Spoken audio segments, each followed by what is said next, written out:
విద్యార్థినులు ఉన్నత లక్ష్య సాధనకు కృషి చేయాలని జిల్లా కలెక్టర్ ఇలా త్రిపాఠి పిలుపునిచ్చారు.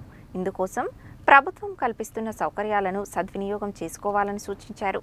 గురువారం జిల్లా కలెక్టర్ ఇలా త్రిపాఠి పెద్ద ఊరలోని గిరిజన బాలికల సంక్షేమ వసతి గృహాన్ని ఆకస్మికంగా తనిఖీ చేశారు. విద్యార్థినులతో కలెక్టర్ ముఖాముఖి మాట్లాడి భోజనం ఎలా ఉందని, ఎలా చదువుకుంటున్నారని ప్రశ్నించారు. బాగా చదువుకోవాలని చెప్పారు. ఐఐటి అంటే ఏమిటి, క్రిటికల్ కేర్ యూనిట్, జాకెట్ తదితర పదాలకు స్పెల్లింగ్లను అడిగి తెలుసుకున్నారు.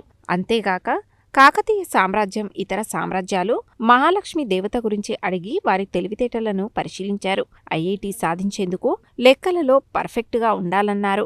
ఐఐటి చదివే విద్యార్థులకు నల్గొండలో ఉచితంగా కోచింగ్ ఇప్పిస్తానని, ఎంతమందికి కోచింగ్ కావాలో పేర్లు ఇవ్వాలని అడిగారు. ఎంతమంది డాక్టర్ కావాలనుకుంటున్నారని, డాక్టర్ కావాలంటే ఏం చదవాలని అడిగారు. నల్గొండలో అండర్ గ్రాడ్యుయేషన్ నీట్కు 5 సంస్థలు ఉన్నాయని, వాటిని ఉపయోగించుకోవాలని, అంతేగాక ఇటీవలే నల్గొండ ప్రభుత్వ ప్రధాన ఆసుపత్రిలో క్రిటికల్ కేర్ యూనిట్ను ప్రారంభించడం జరిగిందని, 40,000 చదరపు అడుగుల విస్తీర్ణంలో ఉన్న ఈ క్రిటికల్ కేర్ యూనిట్ ద్వారా రహదారి ప్రమాదాలు, ఇతర సమయాలలో, అత్యవసర సమయాలలో అవసరమైన వారికి వైద్య సేవలు అందించడం జరుగుతుందని, ఇవన్నీ ప్రిపేర్ అయ్యే వారికి బాగా పనికొస్తుందని చెప్పారు. విద్యార్థినులు బాగా చదివి తల్లిదండ్రులకు, గురువులకు, సమాజానికి మంచి పేరు తీసుకురావాలని, ఉన్నత స్థాయి లక్ష్యాన్ని ఏర్పాటు చేసుకుని ఆ లక్ష్య సాధనకు కృషి చేయాలని పిలుపునిచ్చారు. మిర్యాలగూడ సబ్ కలెక్టర్ నారాయణ అమిత్, గిరిజన సంక్షేమ శాఖ ఇన్ఛార్జి అధికారి రాజ్ కుమార్, స్థానిక తహసీల్దార్ శ్రీనివాస్, ఆర్ఐ శ్రీనివాస్ రెడ్డి, ప్రిన్సిపల్ తదితరులు ఉన్నారు.